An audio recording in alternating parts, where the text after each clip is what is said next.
बीड जिल्ह्यातील मस्साजोग येथील सरपंच संतोष देशमुख यांच्या निर्घृण हत्येमुळे संपूर्ण महाराष्ट्र संतप्त आहे। या घटनेचा निषेध म्हणून महाराष्ट्रातील संपूर्ण ग्रामपंचायतींनी 9 जानेवारीस कामकाज बंद ठेवण्याची घोषणा केली आहे। त्यात मालेगाव तालुक्यातील सर्वच ग्रामपंचायत बंदमध्ये सहभागी होणार आहेत। त्याचबरोबर मालेगाव तालुक्यातील सरपंचांच्या शिष्टमंडळाने तहसीलदारांना निवेदन देत आमदार खासदारांप्रमाणे पोलीस संरक्षण द्यावे अशी मागणी केली आहे।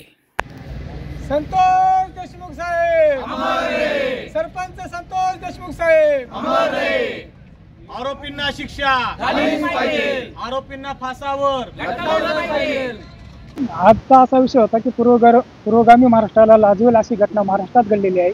बीड येथील सरपंच संतोष कैलासवासी संतोष देशमुख यांच्यावर झालेला हल्ला व त्यांच्या मारेकऱ्यांना अजूनही न सापडणे ही खेदजनक गोष्ट असून प्रत्येक ग्रामपंचायतीमध्ये सरपंच आज हा ग्रामीण भागाचा कणा असून तोही काम करण्याला घाबरतोय, गावाचा विकास करण्यासाठी घाबरतोय।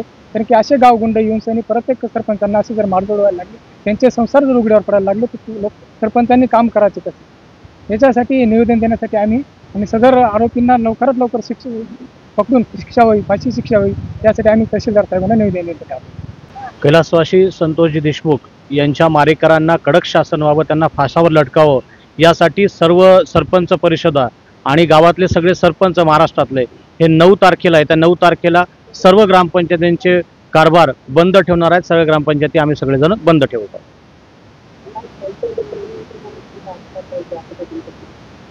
निश्चितपणाने ज्या वेळेस आज सरपंच हा गावात काम करत असताना गावामध्ये अनेक ठिकाणी तो भांडणं सोडत असतो, वादविवाद सोडत असतो।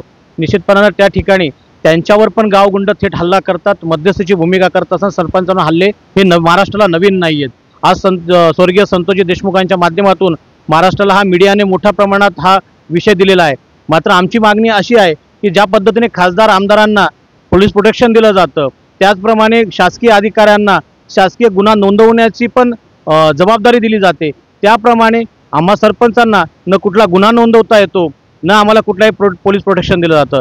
निश्चितपणाने आमच्या मालेगाव तालुक्यामध्ये पण ह्या घटना घडलेल्या आहेत, यापूर्वी सरपंचांना हल्ले घडलेले आहेत। आम्ही सर्व सरपंच मागणी करतो की आमदार खासदारांच्या धर्तीवर आम्हाला पण पोलीस प्रोटेक्शन मिळायला हवं।